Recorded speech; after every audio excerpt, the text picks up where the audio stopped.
This is the Hyundai Veloster. A little hatchback with a terrible name. In fact, I think the Veloster is just a spelling mistake. They forgot letters in the middle and nobody bothered to fix it. I think it's an interesting, fun, and cool name, and eventually most people will end up at something like Velociraptor. Do you see any other car manufacturer being quite as fun and creative as Hyundai is right now? The whole concept here is just to defy convention. What's surprising is that they wound up with a really impressive little car. Now the engine is more economy car than sports car. I mean, it's not overly powerful. Above about 5,000 RPMs, it really just kind of runs out of juice and just makes more noise.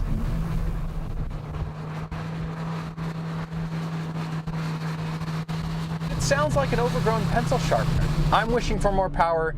You will too. But I understand the reasons that Hyundai put this motor in first. Let's be honest, this is the person buying their first car type of vehicle. And in that scenario, you probably can't afford the insurance of the turbo anyway. You just gotta keep those squirrels puffing hard to get any power out of this thing. When you're headed uphill or you're really trying hard to pass, you can tell that you're using every ounce of what is there. And you'd like a little bit more. It's kind of like taking an incredibly hot girl home only to discover she stuffed her bra. She's still incredibly hot, she's just not everything that was advertised. This car is striking to look at, but it's aggressive, it's unique, there's a lot of surface development going on.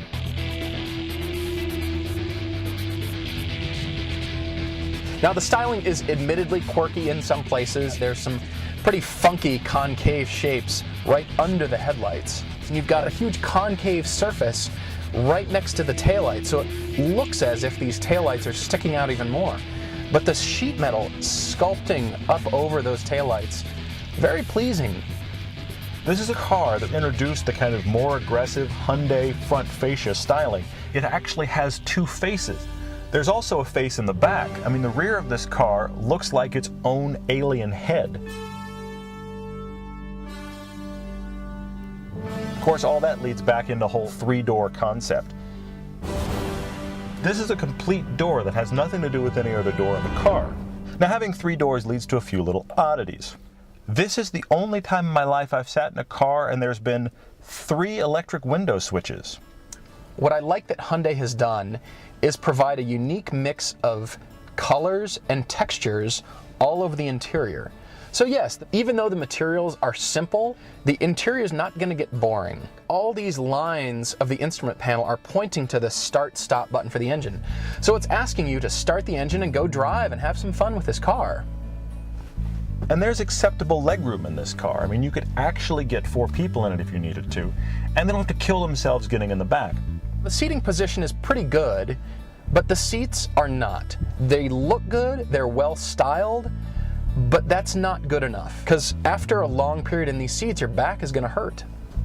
The Hyundai Veloster has plug-ins for your gaming system. Here in your car, when you're stopped, you can play it on the navigation screen.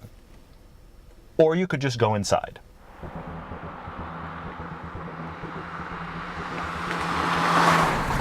As soon as I started driving this car, I was surprised at how well this car handles.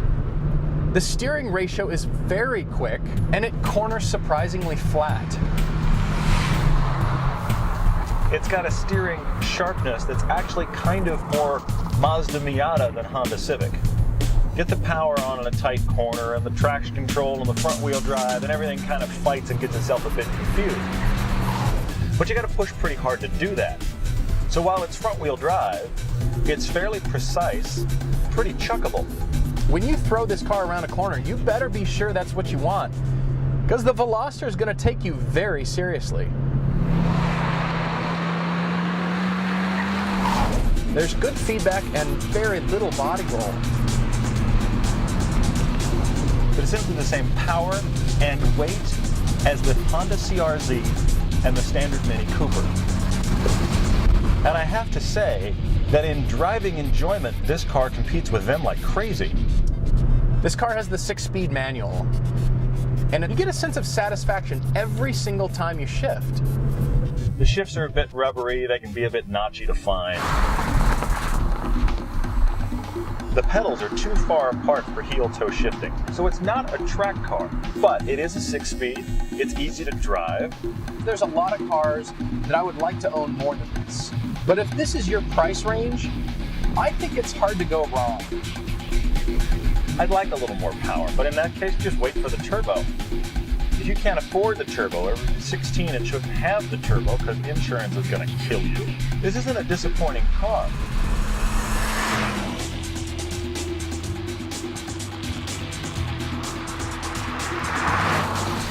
I think my big takeaway is this car has loads of personality. The character of this car is so fun. And I want the engine to do the same. So you can't heel-toe downshift, it's not rear-wheel drive, but you get yourself on a canyon road and you can actually find this car to be pretty fun, even though it isn't very powerful.